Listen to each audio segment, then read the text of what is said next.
17 feet का नाला सिमट कर 5 फीट। मानसून से पहले दहशत में 38 परिवार। अतिक्रमण, अवरुद्ध निकासी और प्रशासनिक उदासीनता से बिशलापुर कॉलोनी में जल भराव का संकट गहराया। प्रयागराज शहर के जोन 6 अंतर्गत वार्ड संख्या 51 स्थित पोंगहट पुल क्षेत्र की बिशलापुरी कॉलोनी इन दिनों गंभीर जल निकासी संकट से जूझ रही है। कॉलोनी के लेन नंबर 11 में रहने वाले 38 परिवारों के सामने हर वर्ष बारिश के मौसम में जल भराव की भयावह स्थिति उत्पन्न हो जाती है।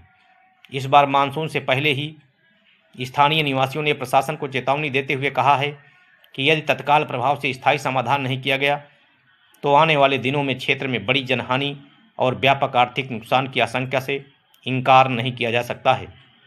वर्षों से चली आ रही इस समस्या को लेकर कॉलोनी निवासी नगर निगम, जिला प्रशासन, प्रयागराज विकास प्राधिकरण, नगर विकास विभाग और मुख्यमंत्री कार्यालय तक अपनी शिकायतें पहुंचा चुके हैं। जन सुनवाई पोर्टल पर शिकायतें दर्ज कराने के साथ साथ नगर आयुक्त कार्यालय में लिखित ज्ञापन भी सौंपा जा चुका है, लेकिन अब तक समस्या का कोई स्थायी समाधान नहीं निकल पाया है। 22 गलियों का पानी केवल एक रास्ते में बनी हुई नाली पर निर्भर है। स्थानीय निवासियों के अनुसार बिशलापुरी कॉलोनी के लेन नंबर 1 से लेकर लेन नंबर 22 तक की लगभग सभी गलियों का वर्षा जल और नालियों का गंदा पानी केवल लेन नंबर 11 स्थित नाले के माध्यम से मुख्य नाले में जाता है। कॉलोनी वासियों का आरोप है कि अधिकांश गलियों की नालियों को व्यवस्थित रूप से मुख्य जल निकासी नाले से नहीं जोड़ा गया है। परिणाम स्वरूप पूरे क्षेत्र का जलभार एक ही लेन पर बनी नाली पर पड़ता है, जिससे थोड़ी सी बारिश में भी जल निकासी व्यवस्था चरमरा जाती है। लेन नंबर 11 पूरी तरह से जलमग्न हो जाता है। स्थानीय लोगों का कहना है कि नगर नियोजन की इस गंभीर खामी का खामियाजा वर्षों से लेन नंबर 11 के परिवार भुगत रहे हैं, जबकि समस्या का स्थायी समाधान करने की दिशा में कोई प्रभावी पहल नहीं की गई। मामूली बारिश में घरों में घुस जाता है 2 से 3 फीट पानी। निवासियों के अनुसार समस्या इतनी गंभीर है कि सामान्य वर्षा होने पर भी नाला ओवरफ्लो हो जाता है और दर्जनों घरों में 2 से 3 फीट तक पानी भर जाता है।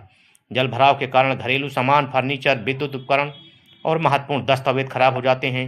कई परिवारों को हर वर्ष आर्थिक नुकसान झेलना पड़ता है। 17 फीट चौड़ा नाला अतिक्रमण की भेंट चढ़ा। क्षेत्रवासियों का आरोप है कि सरकारी अभिलेखों में लगभग 17 फीट चौड़ा दर्ज मुख्य नाला वर्तमान समय में कई स्थानों पर मात्र 4 से 5 फीट तक सिमट गया है। नाले की भूमि पर अवैध रूप से पक्के निर्माण कर लिए गए हैं, जिससे उसी जल वहन क्षमता गंभीर रूप से प्रभावित हुई है। लोगों का कहना है कि वर्षों से लगातार हो रहे अतिक्रमण पर किसी भी विभाग ने प्रभावी कार्रवाई नहीं की, जिसके कारण आज स्थिति विस्फोटक रूप धारण कर चुकी है। स्थानीय निवासियों का कहना है कि यदि नाले को उसके मूल स्वरूप में बहाल नहीं किया गया तो जल भराव की समस्या का स्थायी समाधान संभव नहीं है। बच्चों और बुजुर्गों की सुरक्षा पर मंडरा रहा है खतरा।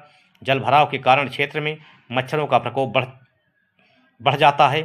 गंदा पानी जमा रहने से डेंगू, मलेरिया, टाइफाइड और अन्य संक्रामक रोगों का खतरा भी बढ़ जाता है। स्कूली बच्चों को भी जलमग्न रास्तों से होकर गुजरना पड़ता है, जबकि बुजुर्गों और बीमार लोगों को आवागमन में भारी कठिनाइयों का सामना करना पड़ता है। लटकी हुई पुलिया रोक रही है पानी का प्राकृतिक बहाव। लेन नंबर 11 स्थित पुलिया भी क्षेत्र की प्रमुख समस्याओं में शामिल है। स्थानीय लोगों के अनुसार यह पुलिया अपने मूल स्तर से नीचे लटक रही है और नाले के बहाव मार्ग में अवरोध का कार्य भी कर रही है। विशेषज्ञों का मानना है कि किसी भी जल निकासी प्रणाली में यदि मार्ग के बीच संरचनात्मक अवरोध उत्पन्न हो जाए तो पानी का प्रवाह धीमा हो जाता है और ओवरफ्लो की स्थिति बन जाती है। बिशलापुरी में भी यही स्थिति देखने को मिल रही है।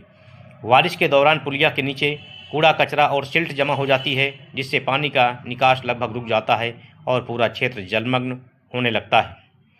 जन सुनवाई से लेकर मुख्यमंत्री कार्यालय तक लगाई गुहार।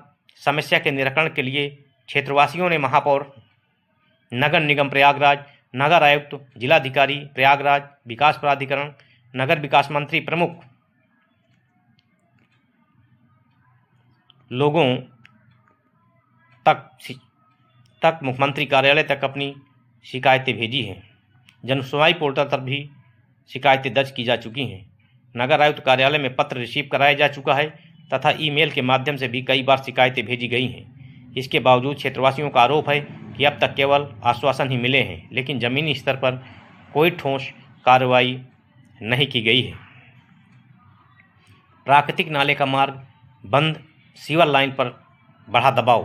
कॉलोनी वासियों ने एक और गंभीर तथ्य उजागर किया है। उनका कहना है कि पहले लेन नंबर 11 से गुजरने वाला नाला प्राकृतिक रूप से आगे बढ़ते हुए गंगा नदी में जाकर मिलता था, लेकिन समय के साथ नाले के पारंपरिक मार्ग को अवरुद्ध कर दिया गया और उसका पानी जय महाकाल द्वारिका चौराहा क्षेत्र के पूर्व लेन नंबर 8 में स्थित सीवर लाइन में जोड़ दिया गया है।